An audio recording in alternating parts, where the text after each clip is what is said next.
하나님의 말씀 히브리서 12장 1절부터 3절까지입니다. 이러므로 우리에게 구름같이 둘러싼 허다한 증인들이 있으니 모든 무거운 것과 얽매이기 쉬운 죄를 벗어버리고 인내로서 우리 앞에 당한 경주를 경주하며 믿음의 주요 또 온전케 하시는 이인 예수를 바라보자. 저는 그 앞에 있는 즐거움을 위하여 십자가를 참으사 부끄러움을 개의치 아니하시더니 하나님 보좌 우편에 앉으셨느니라. 너희가 피곤하여 낙심치 않기 위하여 죄인들의 이같이 자기에게 거역한 일을 참으신 자를 생각하라. 아멘. 매 4년마다 개최되는 올림픽을 우리가 즐겨보는 이유는 그 안에 인간의 고난과 역경을 극복한 인간의 감동 스토리가 있기 때문입니다. 올림픽에는 여러 가지 다양한 종목의 운동 경기가 시행이 되는데 그 가운데 올림픽의 꽃이라고 불리는 종목은 다름 아닌 마라톤입니다. 마라톤은 42.195km를 달려야 하는 말 그대로 인간의 한계를 극복한 자들만이 완주할 수 있는 그러한 경기입니다. 자, 오늘 성경 본문은 히브리서 저자가 구원받은 성도들의 신앙생활을 고대에 이제 성행하던 마라톤 경기에 비유해서 설명하고 있습니다. 갈라디아서 2장 2절에 보면 사도 바울이 자신의 신앙생활과 또 선교 사역을 다름질 곧 마라톤에 비유해서 설명하기도 하였습니다.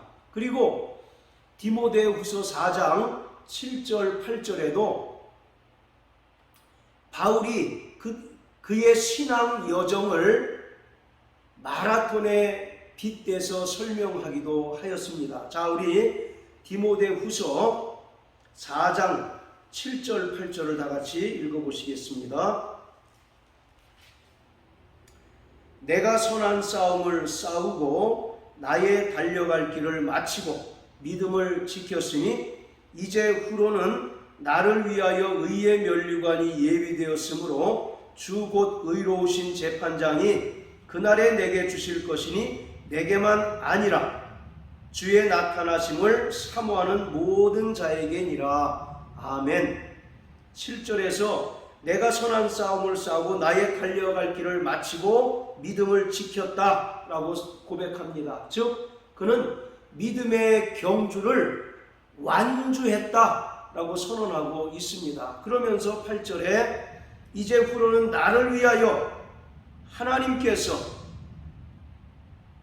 의의 면류관을 수여하실 것이다 라고 고백하고 있습니다. 여기서 의의 면류관은 마라톤 경기에서 우승한 자에게 수여하는 월계관을 말합니다. 헬라어로 스테파노스라고 부르는데 사도행전 7장에 기록된 순교자 스데반의 이름이 면류관이라는 뜻입니다. 자, 이처럼 성경은 종종 성도들의 신앙생활을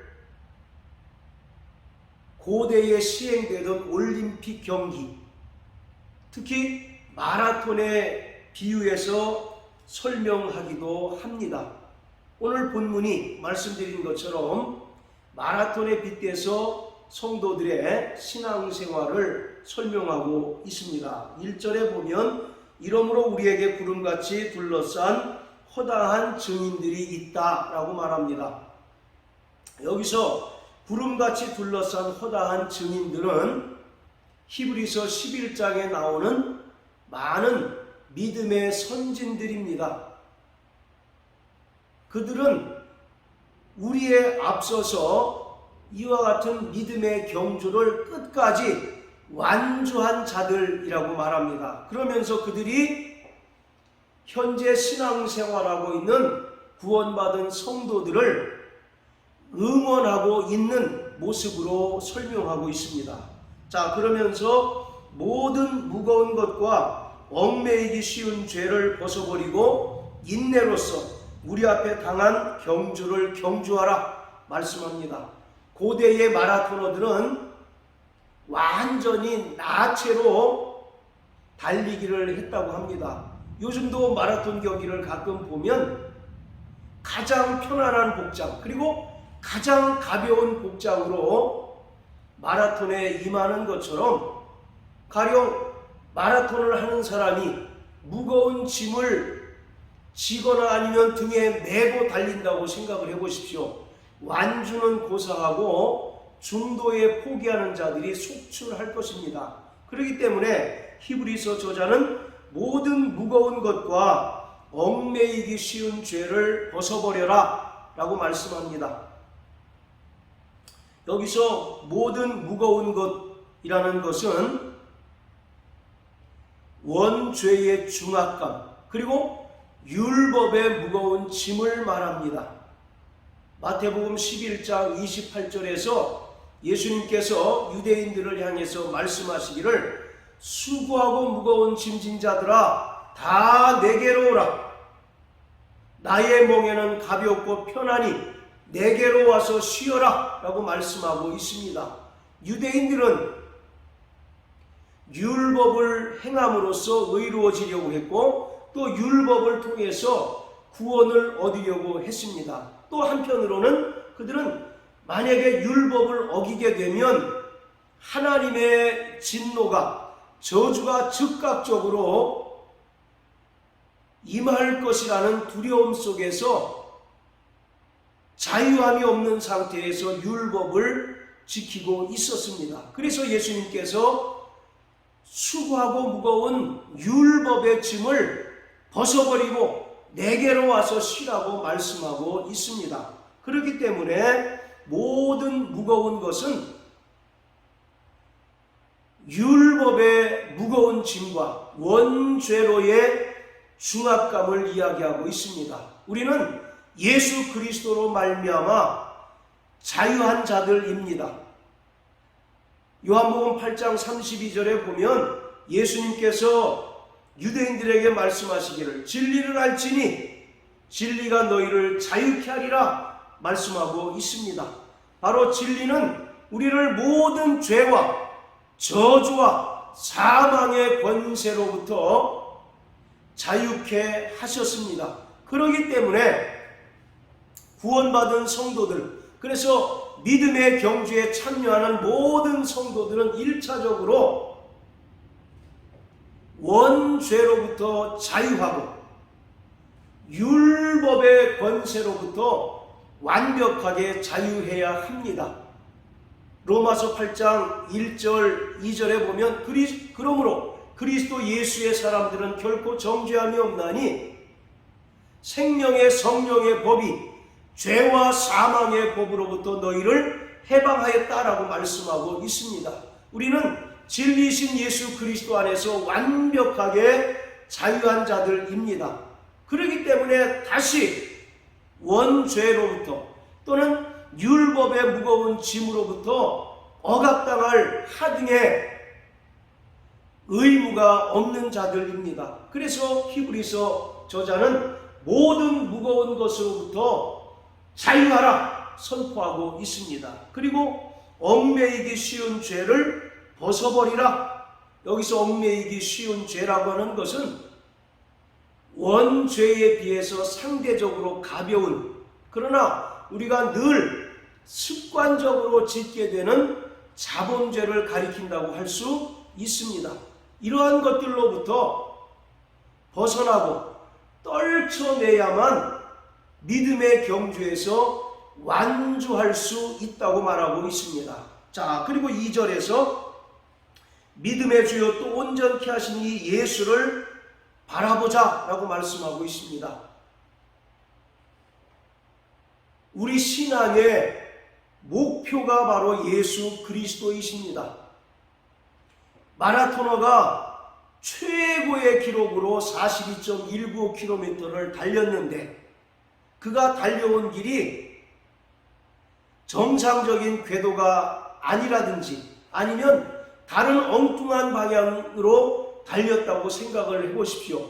아무리 최고의 기록으로 완주했다 할지라도 그는 상을 받지 못할 뿐만 아니라 그가 기록한 것은 전부 무산될 수밖에 없는 것입니다. 그렇기 때문에 믿음의 주여 또 온전케 하시니 예수를 바라보자 라고 하는 말은 우리 믿음의 방향성을 이야기하고 있습니다. 우리의 믿음은 속도라기보다는 올바른 방향성에 있습니다. 아무리 많은 능력을 행하고 많은 권능들을 행한다 할지라도 하나님의 뜻에 부합하지 못하고 예수 그리스도께서 우리에게 주신 그 믿음대로 살지 못한다면 그 사람은 하나님의 나라를 유업으로 얻지 못할 것입니다. 마태복음 7장에 이런 이야기가 있습니다. 내가 주의 이름으로 선지자 노릇하고 주의 이름으로 많은 권능들을 행하고 많은 이적을 행한 자가 있습니다. 그러나 주님께서 그를 향하여 말씀하시기를 나는 너를 도무지 알지 못한다. 불법을 행하는 자에 내게서 떠나라 라고 이와 같이 말씀합니다. 아니 주님의 이름으로 선지자 노릇하고 주님의 이름으로 많은 권능과 이적을 행했습니다. 그런데 정작 그에게 돌아온 예수님의 반응은 불법을 행하는 자라고 하는 책망과 아울러서 내게서 떠나라는 그런 책망이 들려옵니다. 왜 그렇습니까? 그가 많은 이적을 행한 또 정말 그 큰 직분을 감당한 자였지만 결국 하나님의 뜻대로 하지 않은 불법을 저질렀기 때문인 것입니다. 이처럼 오늘 우리의 신앙생활은 올바른 방향으로 가고 있는가, 올바른 믿음을 가지고 살아가고 있는가, 이것이 중요한 것입니다. 믿음의 주여 또 온전케 하시니 예수를 바라보자. 이 말은 믿음의 창시자이시며 믿음의 완성자이신 예수 그리스도를 바라보라는 것입니다. 오직 예수 그리스도께서 우리 믿음의 경주의 결승점이시고 목표점이기 때문에 우리는 세상을 바라보고 또 환경을 바라볼 때 온전히 완주할 수 없고 중도에 포기하고 믿음을 저버리고 세상으로 돌아갈 수밖에 없습니다. 불과 10년, 20년 전만 해도 한국의 기독교인 숫자가 4명 중 1명꼴이었다라는 공식적인 통계가 있습니다. 그런데 지금은 어떻습니까? 점점 기독교인 숫자가 줄어서 지금은 교세가 이전에 비해서 형편없는 숫자로 전락하고 말았습니다. 왜 그렇습니까? 끝까지 예수 그리스도를 바라보는 믿음으로 살지 않았고 사람을 보고 환경을 보고 신앙생활을 했기 때문에 결국 실족하여 세상으로 돌아간 결과인 것입니다. 특히 우리는 코로나 사태를 겪으면서 믿음의 옥석을 가리는 그러한 기간이었다는 사실을 생각할 수 있습니다.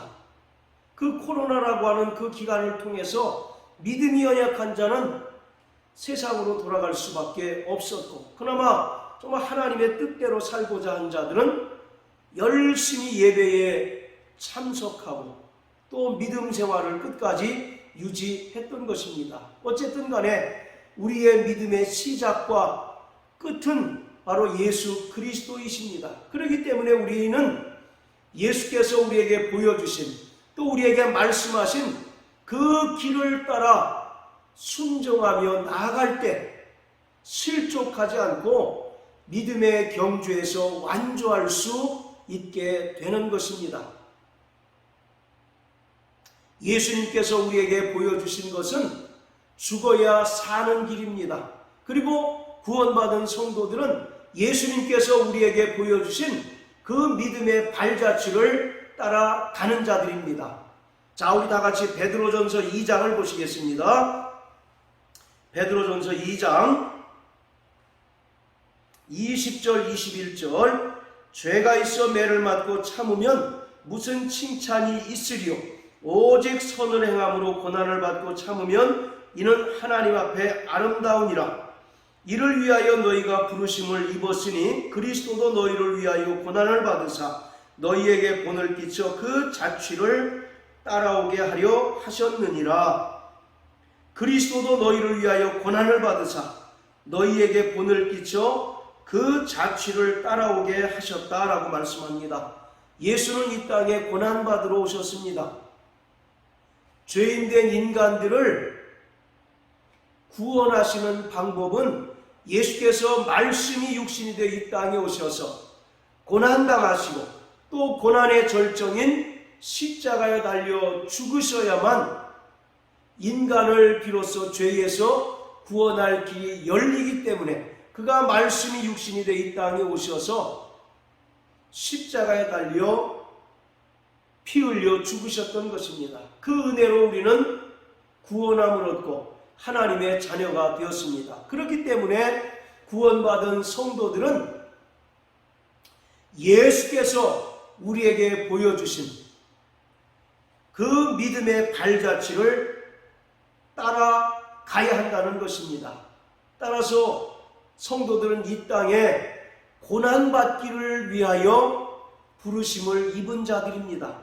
예수 그리스도께서 남겨놓은 고난을 교회를 위하여 우리의 육체에 채워야 하는 것이 또한 우리의 신앙생활인 것입니다. 그렇기 때문에 우리가 이 땅에서 예수를 믿는 것으로 인하여 많은 어려움과 또 때로는 역경과 고난을 당할 것이지만 그 고난을 감사히 여기고 또 고난을 기뻐하며 주님 가신 그 길을 끝까지 동참하는 자가 최후의 챔피언이고 승리자가 될 것입니다. 예수 그리스도는 근본 하나님의 본체이십니다. 또 하나님과 동등되신 분이십니다.